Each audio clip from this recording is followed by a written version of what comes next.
அனைவருக்கும் வணக்கம். தனுசு ராசி நேயர்களுக்கு சனி மற்றும் சூரியனுடைய பார்வை ஏற்பட போகும் அடுத்த 7 நாட்கள் உங்களுடைய வாழ்வில் 23/8/2024 தேதி முதல் 29/8/2024 தேதி வரை உள்ள அடுத்த 7 நாட்களில் இவை உங்களுடைய வாழ்வில் நடந்தே தீரும். அப்படி என்ன மாதிரியான நன்மைகள் எல்லாம் ஏற்பட இருக்கு, கிரகநிலைகளின் ரீதியாக அமையிருக்கும் சாதகங்கள் என்ன, பாதகங்கள் என்ன, மேலும் என்ன மாதிரியான முன்னேற்றங்கள் எல்லாம் ஏற்பட இருக்குது. குறிப்பா தனுசு ராசி நேயர்களை பொறுத்த வரைக்கும் இந்த சனி மற்றும் சூரியனுடைய பார்வையின் காரணமாக உங்களுடைய வாழ்வில் குடும்ப சூழ்நிலை ரீதியாகவும் உத்தியோகம், தொழில், வியாபாரம், கலைத்துறை, அரசியல் துறை, மாணவ மாணவிகள், விவசாயத்துறையினர், பெண்மணிகள் என அனைவருக்குமே என்ன மாதிரியான முன்னேற்றங்கள் எல்லாம் ஏற்பட இருக்கு என்பது குறித்தான முழுமையான பதிவு தான் இந்த வீடியோல நம்ம விரிவா பார்க்க போகிறோம். அதற்கு முன்னாடி இந்த வார கிரகங்களுடைய சஞ்சார நிலைகள் என்ன என்று பார்க்கும்போது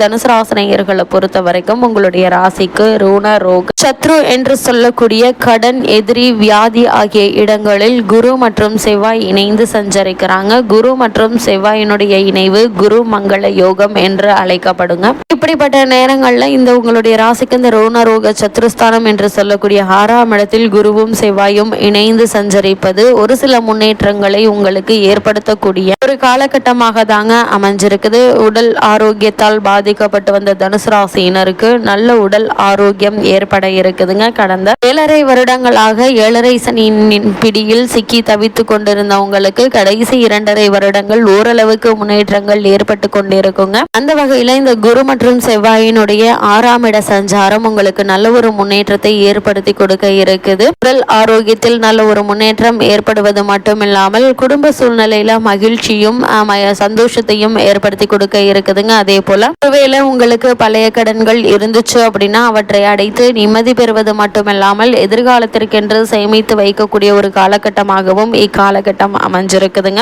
தனுசு ராசி நேயர்களை பொறுத்த வரைக்கும் இந்த குரு மற்றும் செவ்வாயினுடைய 6ஆம் இட சஞ்சாரமானது உங்களுக்கு எதிர்பாராத முன்னேற்றங்களை ஏற்படுத்தி கொடுக்க இருக்குது. இக்காலகட்டங்களில் நீங்கள் நிலம் வாங்குவது, வீடு வாங்குவது, மனை வாங்குவது சம்பந்தமான முயற்சிகளை மேற்கொள்பவர்களுக்கு நல்ல ஒரு முன்னேற்றம் ஏற்பட இருக்குதுங்க. அதே போல் பூர்வீக சொத்து சம்பந்தமான வழக்குகள் இருந்துச்சு அப்படின்னா அந்த வழக்குகள்ல சாதகமான தீர்ப்பினை நீங்க இந்த வாரத்துல எதிர்பார்க்கலாங்க. உத்தியோக காரணமாகவோ அல்லது மற்ற காரணங்களுக்காகவோ குடும்பத்தை விட்டு பிரிந்திருந்தவர்கள் ஒன்று சேரக்கூடிய ஒரு தருணமா அமைஞ்சிருக்குதுங்க. குறிப்பா தனுசு ராசினியர்களுக்கு இந்த வாரம் என்பது ஒரு பொன்னான வாரம் என்று தாங்க சொல்ல வேண்டும். ஏன்னா நீங்கள் நினைத்ததை செய்து முடித்து வெற்றி காணக்கூடிய ஒரு வாரமா இந்த வாரம் அமைஞ்சிருக்குது என்பதை கிரகங்களுடைய சஞ்சார நிலைகள் தெளிவாகவும் உறுதியாகவும் எடுத்து காட்டுதுங்க. அதே போல் உங்களுடைய ராசிக்கு 9ஆம் இடமான பாக்கியஸ்தானத்தில் சூரியனும் புதனும் இணைந்து சஞ்சரிக்கிறாங்க. சூரியன் மற்றும் புதனுடைய இணைவு புத ஆதித்ய யோகம் என்று அழைக்கப்படுங்க. இந்த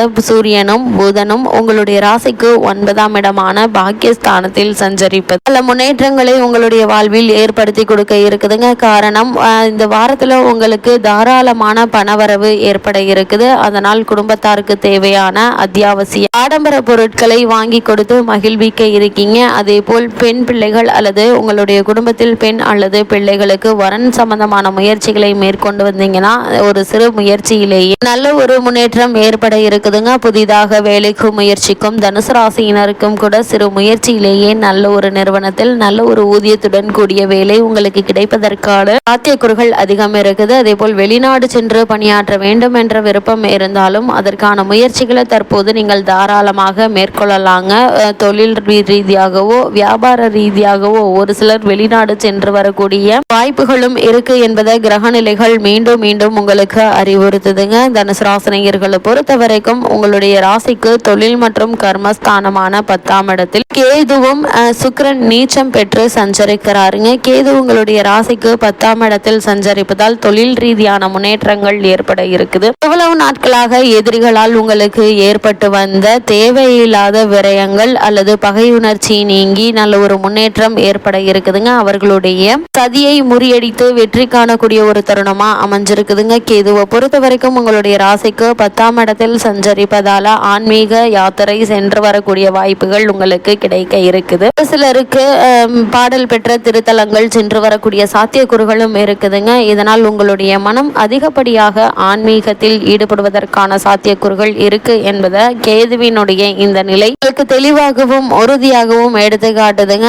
அதே போல தனுசு ராசினியர்களை பொறுத்த வரைக்கும் தொழில் ஸ்தானத்தில் சுக்கிரன் நீச்சம் பெற்றிருக்கிறாரு. கூடிய விரைவில் அவரோடு புதனும் இணைந்து விடுவாருங்க. அப்படி புதன் சுக்கிரன், அதாவது நீச்சம் பெற்ற சுக்கிரனோடு புதன் இணையும் போது நீச்சபங்க ராஜயோகம் என்ற அடிப்படையில் பல நன்மைகள் ஏற்படுங்க. அதற்கு சிறிது காலம் நீங்கள் பொறுமையாகவும் நிதானமாகவும் காத்திருக்க வேண்டி இருக்கு என்பதை கிரக நிலைகள் உங்களுக்கு மீண்டும் மீண்டும் அறிவுறுத்துது. தனுசு ராசி நேயர்களை பொறுத்த வரைக்கும் உங்களுடைய ராசிக்கு 3ஆம் இடமான தைரிய மற்றும் இளைய சகோதர ஸ்தானமான 3ஆம் இடத்தில் சனி வக்ரம் பெற்று சஞ்சரிக்கிறாருங்க. அதாவது கும்பராசியில் சஞ்சரிக்கும் சனி பகவான் இந்த வாரம் முழுவதுமே வக்ர இயக்கத்தில் இருக்கிறாரு. சிம்மத்தில் சஞ்சரிக்கும் சூரியன் அவரை பார்க்கிறாருங்க. இந்த பகை கிரகங்களுடைய பார்வை அவ்வளவு நல்லதில்லைங்க. அரசியல் பொது வாழ்வில் இருப்பவர்களுக்கு இது ஒரு சோதனை காலம் என்று தாங்க சொல்ல வேண்டும். வீண் பழிகளும் வழக்குகளும் வீடு தேடி கூட வரலாங்க. குடும்பத்திலும் உறவினர்கள் பகை அதிகரிப்பதற்கான வாய்ப்புகள் இருக்குது. பகை பிரிவினைக்காக எடுத்த முயற்சிகள் பலன் தராமல் கூட போகலாங்க. தேக நிலையில அதிக கவனம் தேவை. சிறு உடல் உபாதை என்றாலும் கூட உடனே மருத்துவரிடம் அணுகி அதற்கான சிகிச்சை எடுப்பது நல்லதுங்க. ஒவ்வாமை நோய்க்கு ஆட்படக்கூடிய ஒரு சூழ்நிலை ஏற்பட இருக்கு என்பதால் உங்களுக்கு ஒவ்வாமை ஏற்படக்கூடிய உணவுப் பொருட்களையோ அல்லது ஒரு சில பொருட்களையோ தவிர்த்து கொள்வது மிக மிக நல்லதுங்க. அலைச்சலை குறைத்து ஆகாரத்தில் கட்டுப்பாடு செலுத்துவதன் மூலம் உடல் நலத்தை உங்களால் சீராக வைத்துக் கொள்ளுங்க. மிக தனுசு ராசினியர்களை பொறுத்த வரைக்கும் இந்த வாரம் உங்களுடைய உடல் ஆரோக்கியத்தில் அதிக கவனம் செலுத்துவது மிக மிக நல்லது என்பதை கிரக நிலைகள் மீண்டும் மீண்டும் அறிவுறுத்தது. சனிக்குரிய சிறப்பு ஸ்தலங்களுக்கும் சூரியனுக்குரிய சிறப்பு ஸ்தலங்களுக்கும்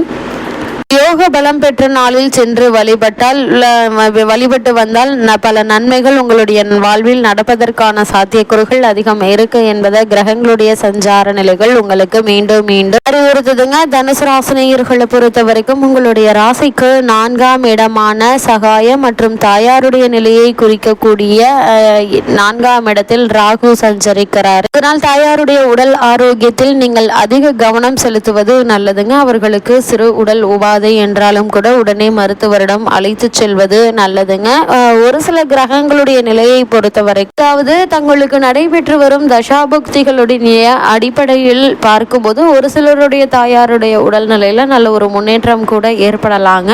இருந்தாலும் உடல்நிலையை பொறுத்த வரைக்கும் நீங்கள் கவனம் செலுத்துவது மிக மிக நல்லது என்பதை கிரகநிலைகள் மீண்டும் மீண்டும் உங்களுக்கு அறிவுறுத்தது. தொழில் ரீதியான எதிரிகள் மீதும் ஒரு கண் வைத்துக் கொள்ளுங்க. தேவையில்லாமல் அவர்கள் உங்களுக்கு சில இடையூறுகள் ஏற்படுத்துவதற்கான வாய்ப்புகள் இருக்கு என்பதால் உங்களுக்கு இந்த வாரம் முழுவதுமே அதிக கவனம் நல்லதுங்க. தனுசு ராசினியர்களுக்கு கிரகநிலைகளின் ரீதியாக கூறப்படும் பரிகாரம் என்ன என்று பார்க்கும் போது வியாழக்கிழமை அருகாமையில் உள்ள ராகவேந்திரர் ஆலயத்திற்கு செல்லுங்க. முதியவர்களுக்கும் ஏழைகளுக்கும் முடிந்த அளவு உதவுங்க. எண்ணற்ற நன்மைகள் உங்களுடைய வாழ்வில் ஏற்படும்.